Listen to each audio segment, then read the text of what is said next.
M Kumar mathematics classes.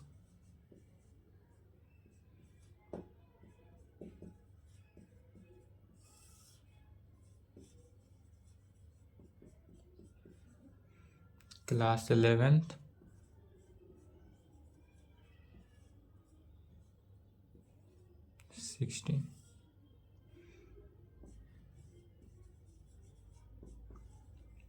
Problem on straight line, यही चल रहा था, स्ट्रेट लाइन का problem.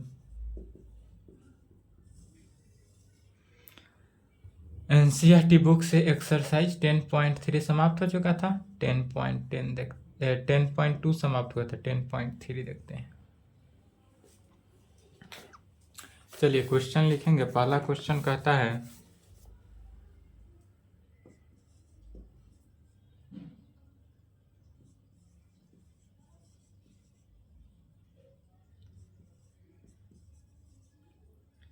reduce the following equation into slope intercept form and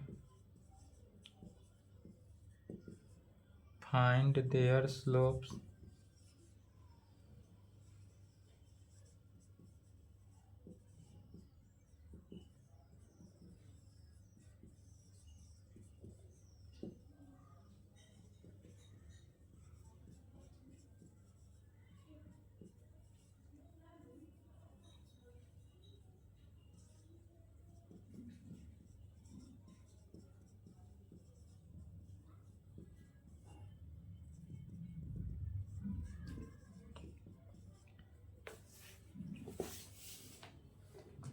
एक question समझना है, सिमिलरली 2-3 बनाना है, ठीक है। 1 नंबर देखना है, 2, 3 सेम है। इक्वेशन दिया हुआ है। क्वेश्चन कहता है कि reduce the following equation into slope intercept form. Slope जो है इसका इंटरसेप्ट फॉर्म में दिया हुआ है। स्लोप किस में है? Intercept form. And find their slopes and the y intercept. और इसमें हमको वाई इंटरसेप्ट में फाइंड डिफाइन करना है। तो कहेंगे द गिवन इक्वेशन इज। एक क्वेश्चन समझेंगे, सिमिलरली 2-3 बनाएंगे, ठीक है। पहला नंबर, पहला का सॉल्यूशन देखते हैं। The given equation is, the given equation, दिया हुआ इक्वेशन क्या है हमारे पास? तो x + 7y = 0। यह तो गिवन ही है। इसी को लिख सकते हैं, we can be written as. इससे y = फॉर्म में लाते हैं। किस फॉर्म में? तो y = mx + c का फॉर्म है। स्लोप निकालने के लिए क्या जानते हैं? y = mx + c के फॉर्म में लाते हैं। तो इसलिए क्या करेंगे, यहाँ से y का वैल्यू निकालेंगे, इसी इक्वेशन को सॉल्व करेंगे। अर्थात 7y = -x, इसलिए y = -1/7x।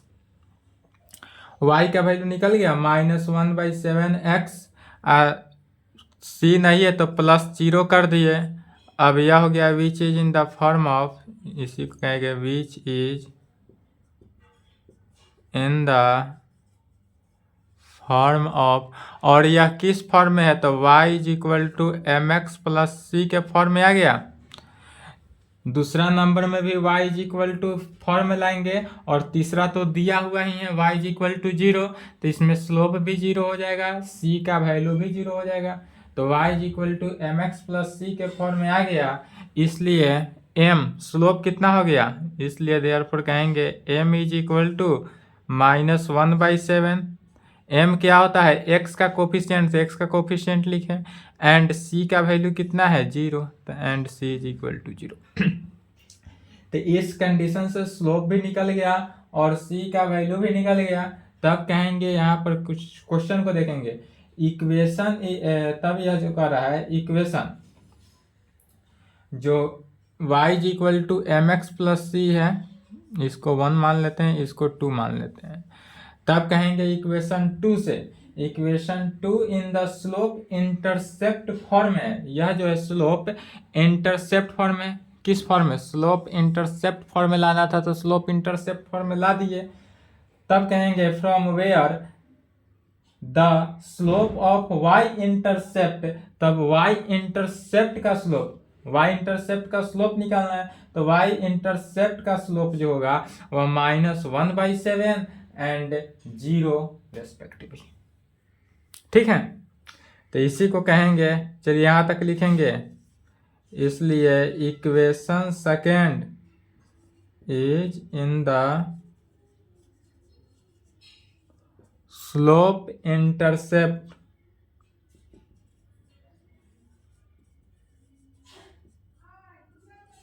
form where the slope and y intercept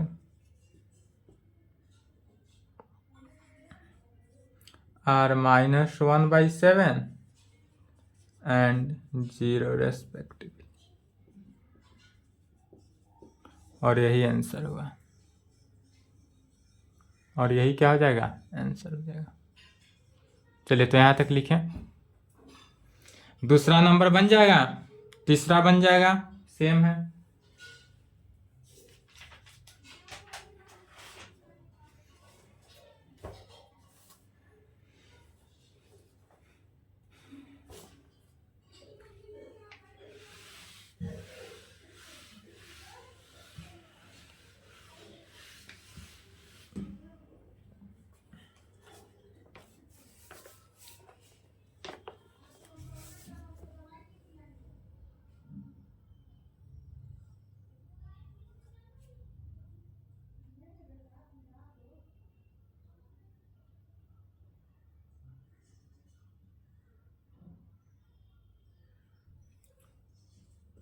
second number question है, रिड्यूस द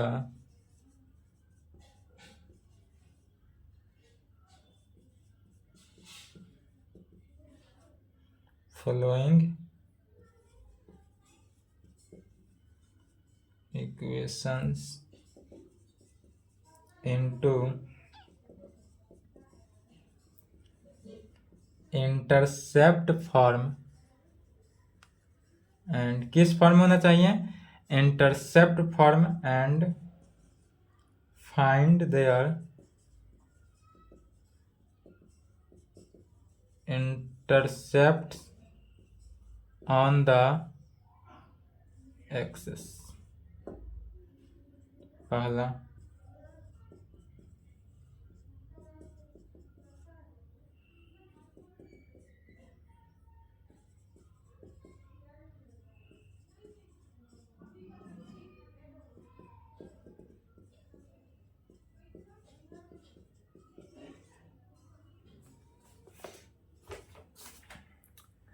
दो नंबर क्वेश्चन सेम 3 नंबर की तरह, 3 नंबर में स्लोप इंटरसेप्ट था, यहाँ पर क्या है, डायरेक्ट इंटरसेप्ट है। कहता है reduce the following equation into intercept form, इसको इंटरसेप्ट फॉर्म में रिड्यूस करना है, एंड फाइंड, और निकालना है their intercept on the axes, और यह एक्सेस पर इंटरसेप्ट होगा यह भी निकालना है। दो कंडीशंस दिया हुआ है।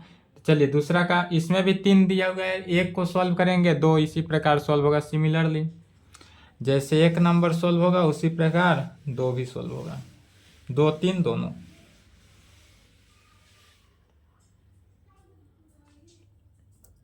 पहला का सॉल्यूशन देखते हैं, तो कहेंगे द गिवन इक्वेशन इज, दिया हुआ इक्वेशन क्या है, द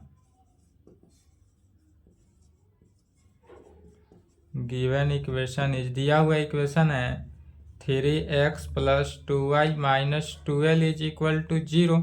यह इक्वेशन दिया हुआ है, इसको reduce the following equation into intercept form में निकालना है।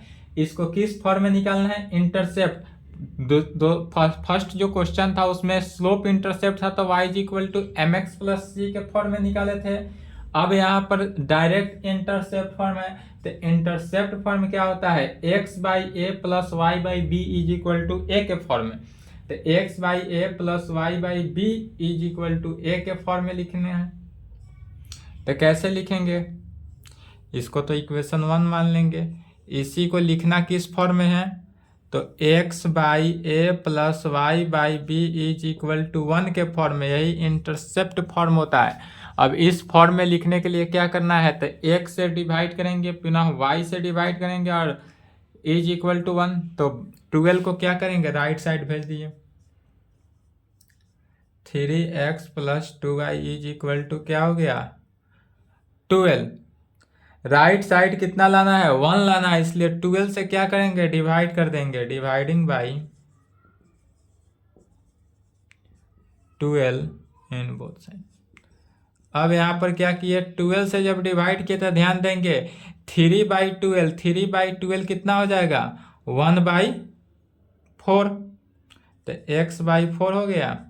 अब प्लस y/2 को 12 से डिवाइड किए तो 6, i is equal to right side 1 हो गया, इक्वेशन 2।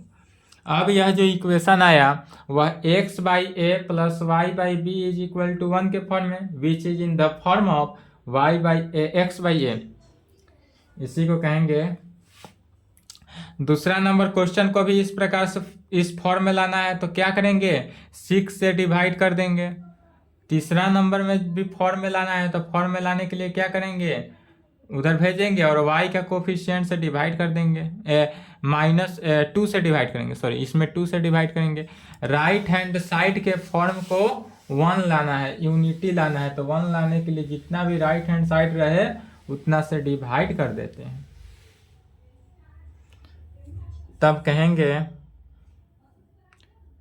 विच इज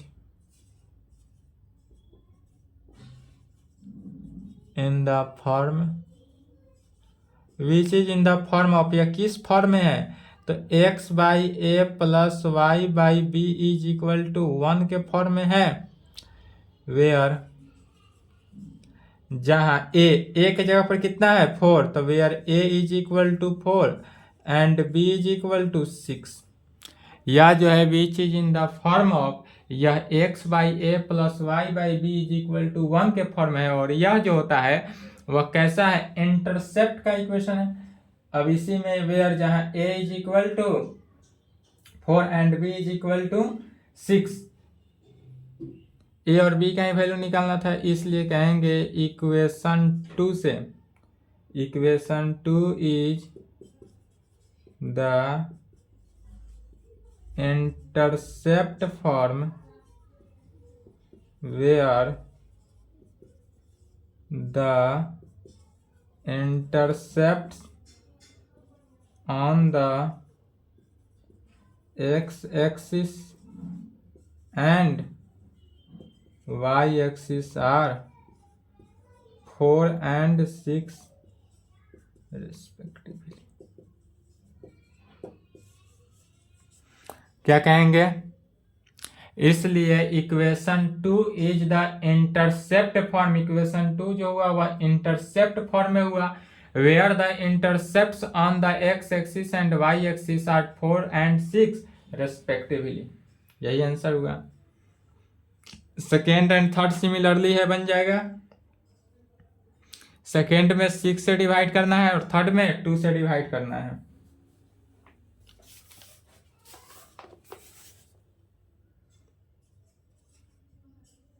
चलिए यहां तक लिखेंगे।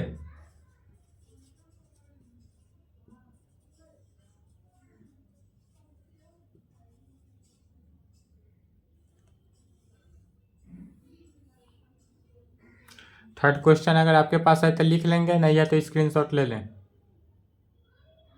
चलिए थर्ड नंबर का जो जिस प्रकार फर्स्ट क्वेश्चन सॉल्व होगा उसी प्रकार सेकेंड होगा, उसी प्रकार थर्ड होगा, सिमिलर है।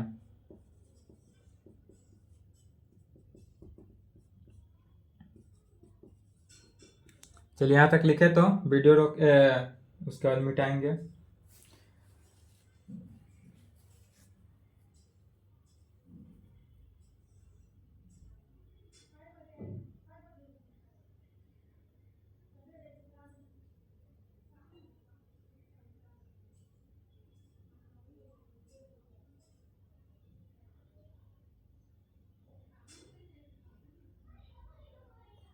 चलिए थर्ड नंबर क्वेश्चन समझना है। थर्ड नंबर क्वेश्चन कहता है reduce the following equations into normal form. इस जितने भी इक्वेशन दिया हुआ है पूरे इक्वेशन को किस में, नॉर्मल फॉर्म में रिड्यूस करना है।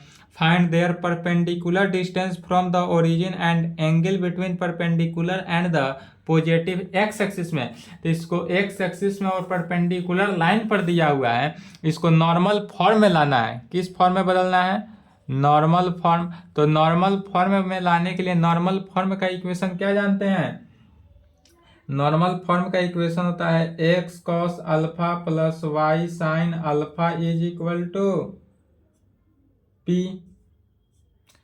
X cos alpha plus y sine alpha is equal to p के फॉर्म में होता है। अगर इस फॉर्म में है तो यह कैसा है, नॉर्मल फॉर्म है। तो जो भी इक्वेशन दिया हुआ है, जैसे फर्स्ट इक्वेशन को नॉर्मल फॉर्म में कन्वर्ट करेंगे, सेकेंड को भी नॉर्मल फॉर्म में कन्वर्ट करना है, थर्ड को भी नॉर्मल फॉर्म में। तो एक देखेंगे उसी प्रकार ऑल दोनों सोल्व करेंगे। तो जो दिया हुआ इक्वेशंस है उस इक्वेशन को पहले नॉर्मल फॉर्म में कन्वर्ट करेंगे।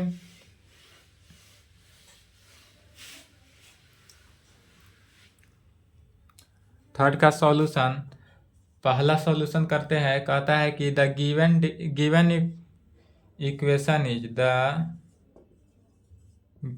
इक्वेशन इज, हमारे पास इक्वेशन दिया हुआ है। क्या दिया हुआ है, तो x minus root under 3y plus 8 is equal to 0 दिया हुआ है। या तो हमारे पास गिवन है ही। इसको नॉर्मल फॉर्म में लाने के लिए, नॉर्मल फॉर्म में क्या कहता है, एक्स वाई या बाद बाकी सभी को राइट साइड भेजना है। तो इसी को लिख सकते हैं x minus root under 3y is equal to -8। Right hand side में क्या होता है, p होता है। तो इधर पॉजिटिव है तो राइट हैंड साइड गया तो क्या हो जाएगा, निगेटिव के फॉर्म में आएगा। फिर अब इसमें डिवाइड कितना से करेंगे यह ध्यान देंगे। तो डिवाइड जब करना है तो ऑलवेज हर क्वेश्चन में अलग अलग फॉर्म से डिवाइड करेंगे। तो डिवाइड करने के लिए इस x के कोफिशिएंट और y के कोफिशिएंट को ध्यान से देखेंगे। पहले माइनस है राइट में तो माइनस से क्या करते हैं, मल्टीप्लाई कर लेते हैं। माइनस राइट में माइनस हो तो क्या करेंगे, मल्टीप्लाई करके राइट के माइनस को क्या करते हैं, लेफ्ट में बुला लेते हैं। Multiplying by -1 in both side. Right side always क्या रखना है, पॉजिटिव रखना है। राइट साइड ऑलवेज पॉजिटिव रहेगा। तो -x plus root under 3y is equal to 8 हो गया। अब इसमें देखेंगे क्या, रफ वर्क करना है। रूट अंडर x के कोफिशिएंट, x का कोफिशिएंट कितना है तो -1 का स्क्वायर, और बीच में प्लस y के कोफिशिएंट को ऐड करना है।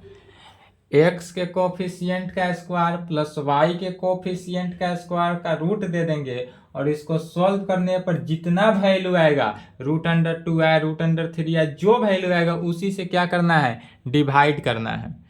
तो जब इसको सॉल्व किए तो क्या हो गया, 1 plus 3 is equal to root under 4 is equal to 2। तो इसी में dividing by 2 in both side. 2 से ही क्यों डिवाइड किए सो समझ गए। अलग अलग क्वेश्चन में अलग अलग फॉर्म से डिवाइड होगा। दूसरे में क्या होगा, तो x के कोफिशिएंट तो कुछ नहीं तो 0, अब प्लस 1 से डिवाइड होगा। सेकेंड क्वेश्चन में 1 से डिवाइड होगा, अर्थात डिवाइड नहीं करने की आवश्यकता है। थर्ड क्वेश्चन जो है, थर्ड नंबर में भी 1 से डिवाइड होगा, अर्थात नहीं भी कर सकते, इसमें 2 से सिर्फ होगा। तो जब 2 से डिवाइड हुआ तो क्या हुआ, -1/2 into x plus root under 3/2 into y is equal to, right hand side कितना बना, 4। 8 था तो कितना हो गया, राइट हैंड साइड 4 होगा।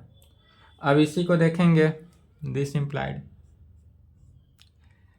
x क्या होता है, कॉस अल्फा होता है। फॉर्म में लाना है तो फॉर्म में लाने के लिए पहला टर्म क्या होता है, कॉस अल्फा होता है।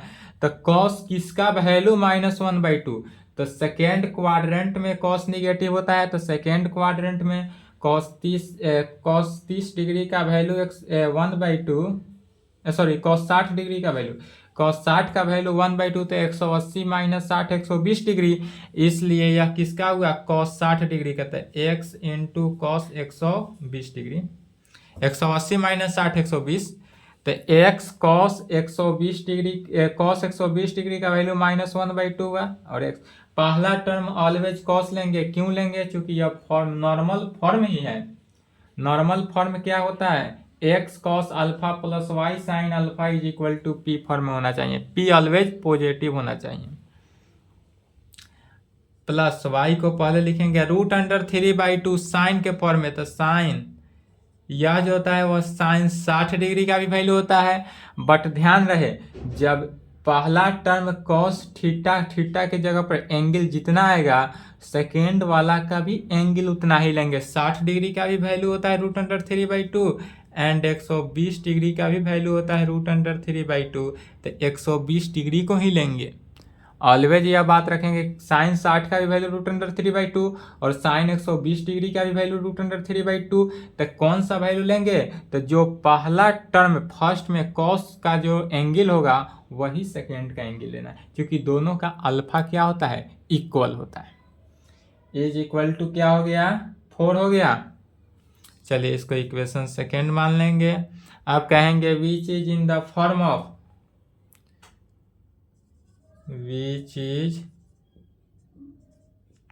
in the form of, अब यह जो फंक्शन आया किस फॉर्म में आया, x cos alpha plus y sine alpha is equal to p के फॉर्म में।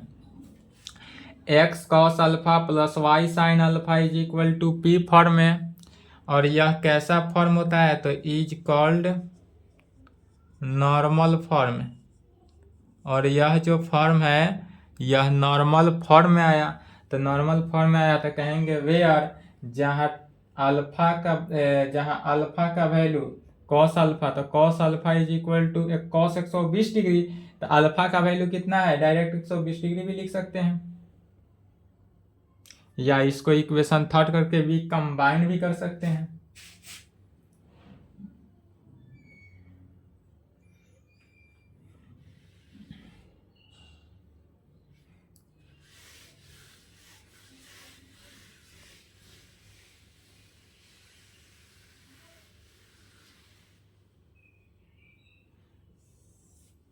क्या कहेंगे, नॉर्मल फॉर्म है तो इस फॉर्म है, इसलिए where alpha is equal to 120 degree and p is equal to 4। Alpha का वैल्यू कितना हो गया 120 डिग्री और p का वैल्यू कितना हो गया 4, और यही आंसर अल्फा और p का वैल्यू। चलिए इसी प्रकार सॉल्व करेंगे, यहाँ तक लिखेंगे।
चलिए 4 नंबर क्वेश्चन है।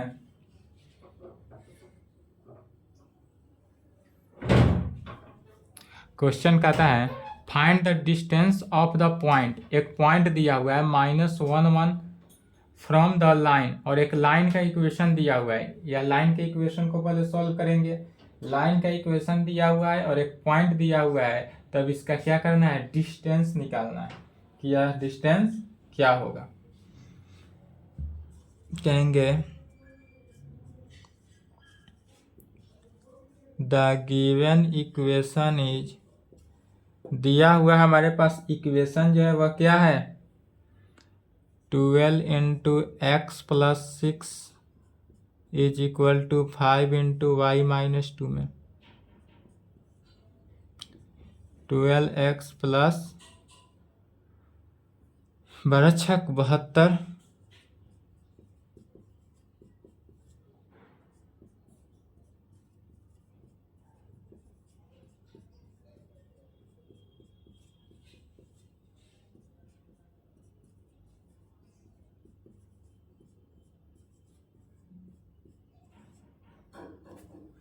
इक्वेशन निकल गया।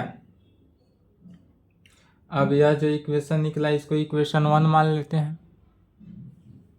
इसको क्या किया, इक्वेशन 1 मान लिए। फिर अब इसका जनरल फॉर्म पहले देखेंगे। डिस्टेंस निकालने के लिए एक लाइन दिया हुआ है तो उस लाइन को क्या करते हैं, डिस्टेंस फॉर्म जनरल फॉर्म में देखते हैं। तो कहेंगे which is in the form of general form, which is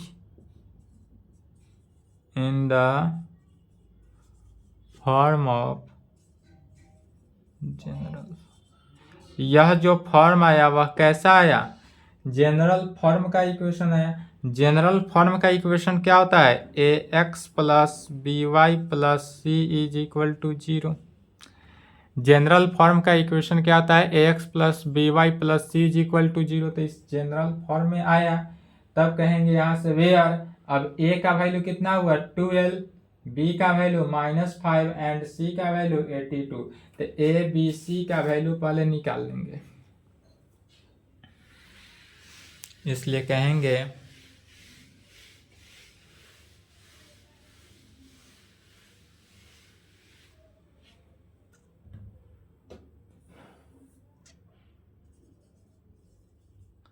where a is equal to 12, b is equal to -5 and c is equal to क्या निकला 82 में c का वैल्यू 82 हो गया। बट वी नो डैट, हम चूंकि जानते हैं कि द डिस्टेंस फार्मूला से डिस्टेंस ऑफ ए लाइन, यदि एक कोई लाइन का डिस्टेंस हो और वह एनी पॉइंट पे कट ऑफ करता हो तो एनी पॉइंट -1 1 पे कट ऑफ किया, अर्थात x1 -1 y1 + 1 होगा।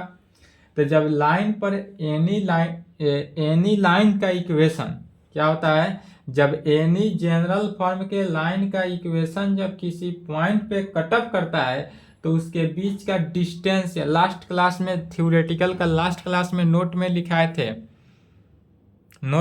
थे, तो इसलिए डायरेक्ट लिखेंगे। बट वी नो डैट, क्यों होता है सो नहीं लिखना है, क्यों होता है सो वहीं पे लिखा चुके हैं थ्योरी के क्लास में। बट वी नो डैट, चूंकि हम जानते हैं कि क्या जानते हैं, डिस्टेंस फार्मूला क्या जानते हैं, तो distance formula is equal to modulus of ax1।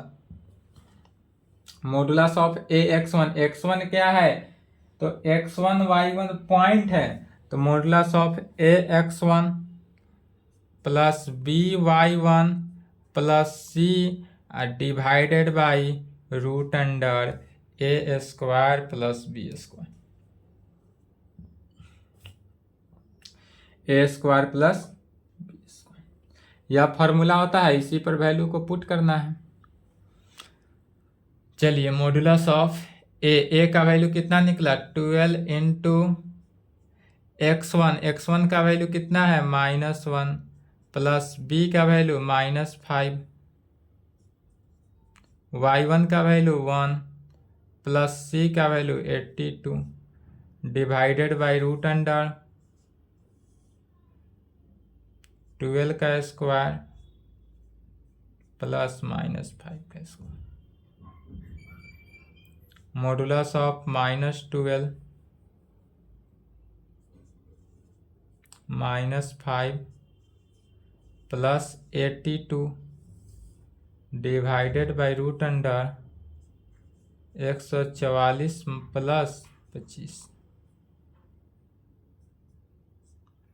Modulus of कितना, सिंप्लीफाई करेंगे तो यह वैल्यू कितना आ जाएगा -17, 12 में से 7 गया 5, 7, 7 में से के 6। Modulus of -65 divided by root under 169, 65 divided by 13। Modulus के अंदर कोई भी निगेटिव फंक्शन होता है तो वह पॉजिटिव में हो जाता है। और 13 पंचे 65, तो जो डिस्टेंस निकला वह कितना निकला 5। चलिए यही आंसर हुआ, यहाँ तक लिखेंगे।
देखिए इसमें क्या कहता है, 5 नंबर क्वेश्चन 4 नंबर क्वेश्चन की तरह ही है सेम।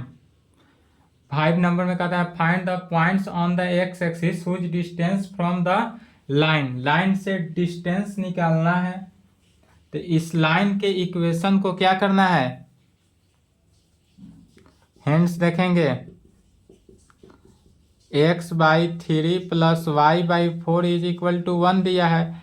इसी को सॉल्व करेंगे तो क्या हो जाएगा, 4x + 3y = 12। यह लाइन का इक्वेशन निकल गया। इसी को लेफ्ट में बुला लिए तो 4x + 3y - 12 = 0। इसको इक्वेशन फर्स्ट। अब क्या करेंगे, प्रोसीड सेम एज।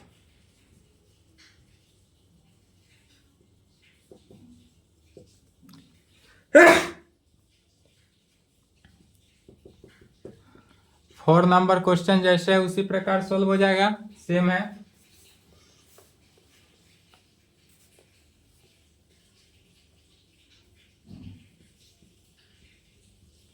6 नंबर लिखेंगे find the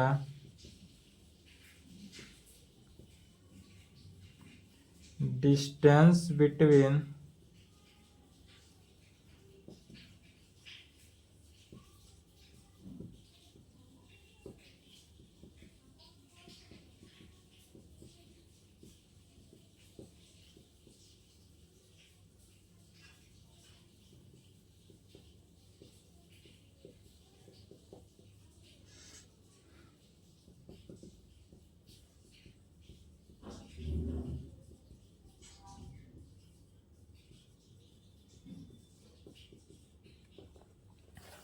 six number question भी सेम है। 1 क्वेश्चन जैसे सॉल्व होगा सेकेंड क्वेश्चन भी उसी प्रकार से सॉल्व होगा, ठीक है। तो डिस्टेंस निकालना है। इसमें दिया हुआ क्या है, 2 लाइन दिया हुआ है। Find the distance between parallel lines. 2 line दिया हुआ है, जो दोनों लाइन जो है आपस में क्या है, एक दूसरे के पैरेलल है। 2 लाइन है जो दोनों लाइन आपस में एक दूसरे के क्या है, पैरेलल है। तो जब 2 लाइन आपस में पैरेलल हो तब उसके बीच डिस्टेंस फॉर्मूला का क्या रिजल्ट निकला था,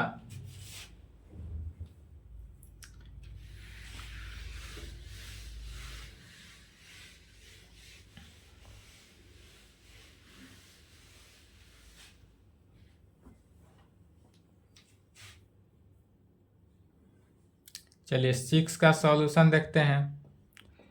वी नो डैट, चूंकि हम जानते हैं, क्या जानते हैं, तो the distance between the distance, यह शायद नहीं लिखा है थे, रिजल्ट याद नहीं आ रहा है इसीलिए लिख दे रहे हैं। The distance between parallel two line, the distance between parallel two lines, यदि पहला line a x1 plus b y1 plus c is equal to 0 and दूसरा line a x2 plus b y2 plus c is equal to 0 हो, क्या हो, 0 हो, तब दो line के बीच का डिस्टेंस, तो डिस्टेंस इज इक्वल टू क्या होता है, modulus of C1 minus C2, modulus of C1 minus C2 में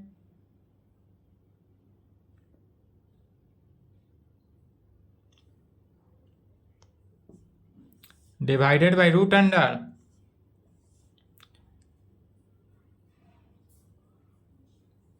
लाइन का इक्वेशन इस प्रकार होगा। पहला लाइन क्या होगा, ax plus by plus C1 is equal to 0, सिर्फ और सिर्फ क्या होता है, कांस्टेंट का अंतर होता है। और दूसरा लाइन भी ax plus by plus C2 is equal to 0, इस फॉर्म में होना चाहिए। जो फर्स्ट लाइन इस प्रकार से है, फर्स्ट लाइन में ए दोनों का सेम मिलेगा, y का कोफिशिएंट भी सिर्फ और सिर्फ क्या होगा, कांस्टेंट अलग होगा, तो C1 minus modulus of C1 minus C2 divided by root under क्या हो जाएगा, a square plus b square. यही रिजल्ट होता है, यदि नहीं लिखा है तो लिख लें, शायद नहीं लिखा है थे रिजल्ट इसीलिए रिजल्ट को लिख दिए हैं। अब पहला का सॉल्यूशन देखते हैं। द गिवन इक्वेशन इज, दिया हुआ the given parallel line is, the given parallel lines is, तो पैरेलल लाइन का इक्वेशन क्या दिया हुआ है, पहला नंबर में 15x plus 8y minus 34 is equal to 0 and दूसरा में 15x प्लस 8y तो सेम रहा, अब प्लस 31 इज इक्वल टू 0। अर्थात यहाँ पर देखेंगे तो a का वैल्यू कितना हुआ, डेट इज जनरल फॉर्म के पैरेलल लाइंस के डिस्टेंस के फॉर्मूला के डिफिनीशन से a इज इक्वल टू कितना है 15, b is equal to 8 and C1 is equal to minus 34 and C2 is equal to 31। C1 C2 a b c का value निकल गया, तो इसीलिए फॉर्मूला कहेंगे but we know that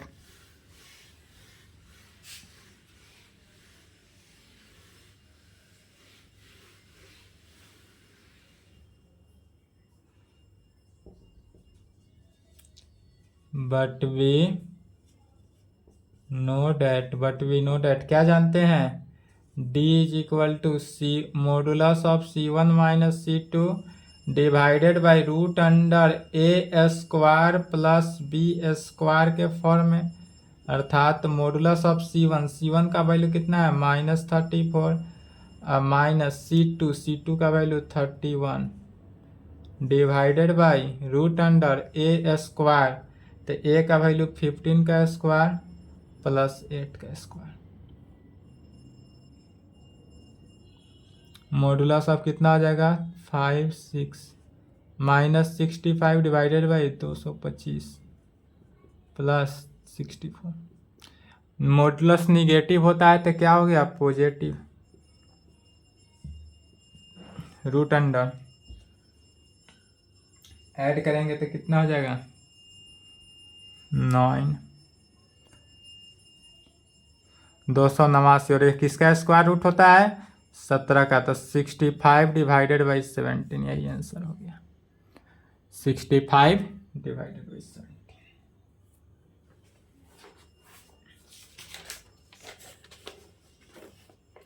7 number question है the equation of the line parallel to the line, एक line है जो पैरेलल है, एक लाइन के पैरेलल है और पासिंग थ्रू द पॉइंट, और इसमें जो पॉइंट है वह पासिंग थ्रू पॉइंट भी दिया हुआ है।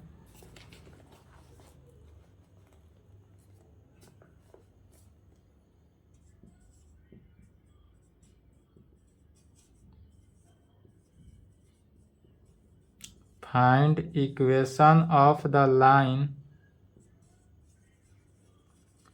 पैरेलल टू द लाइन, किस लाइन के पैरेलल है? 3x minus 4y plus 2 is equal to 0। Long question नहीं है इसलिए बता रहे हैं। And passing through the point -2, इतना से पास कर रहा है। देखिए 7 नंबर क्वेश्चन कहता है find equation of the line. Equation of line, line का इक्वेशन निकालना है। यदि पैरेलल टू द लाइन, एक लाइन है 3x minus 4y is equal to 2 का लाइन है, और पासिंग थ्रू द पॉइंट, जो कि इतना पॉइंट से क्या करता है, पास करता हुआ कोई लाइन का इक्वेशन जाता है, तब लाइन का पॉइंट दिया हुआ है कि किस पॉइंट से पास कर रहा है, तो उस लाइन का इक्वेशन निकालना है। तो सर्वप्रथम लाइन का इक्वेशन जो दिया हुआ रहे उसको लिखते हैं। The given equation of the line, the given equation of the line, equation of the line एक का क्या दिया हुआ है, 3x minus 4y plus 2 is equal to 0। यह हमारे पास क्या है, गिवन है, अर्थात दिया हुआ है। तो इसको क्या करते हैं, स्लोप के फॉर्म में y is equal to mx plus c के फॉर्म में लिखते हैं, अर्थात स्लोप के फॉर्म में। तो क्या हो गया, -4y या प्लस y को उधर भेज दिए तो 4y is equal to 3x plus 2, इसलिए y is equal to 3/4x plus 1/2, 2 से कैंसिल हो जाएगा। इसको इक्वेशन सेकेंड, यह किस फॉर्म में हुआ, which is in the form of y is equal to mx plus c के फॉर्म में। यह जो लिखे y is equal to mx plus c के फॉर्म में हुआ, वेयर जहाँ m का वैल्यू मैंने स्लोप कितना निकला 3/4 एंड कांस्टेंट 1/2, स्लोप का वैल्यू निकल गया। स्लोप कितना है, 3/2 स्लोप निकला, और कांस्टेंट कितना है, 1/2 है। तब कांस्टेंट की मतलब नहीं रखना, सिर्फ और सिर्फ स्लोप देखना है, तो स्लोप को ही निकालना था। तो स्लोप निकल गया। अब एक स्लोप पता है और पॉइंट P पता है, तो लाइन का equation, but we know that line का इक्वेशन क्या होता है, y minus y1 is equal to slope of m into x minus x1 में x1 y1 दिया हुआ है, अर्थात y माइनस y1 कितना हुआ 3 इज इक्वल टू स्लोप कितना निकला 3/4 x माइनस x1, तो माइनस माइनस प्लस 2। इसी को सिंप्लीफाई करेंगे और लाइन का इक्वेशन निकल जाएगा।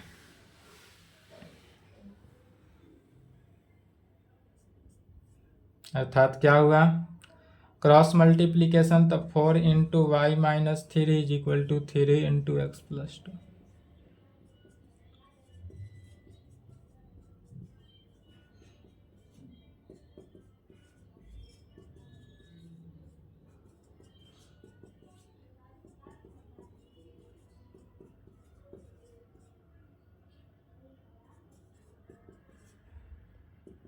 माइनस कॉमन लेकर हटा दिए तो 3x minus 4y plus 18 is equal to 0, और यही लाइन का क्या हुआ, इक्वेशन हुआ।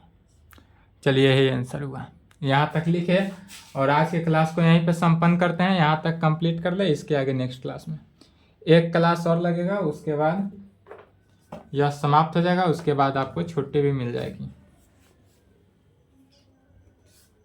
चलिए यहाँ तक कंप्लीट करेंगे।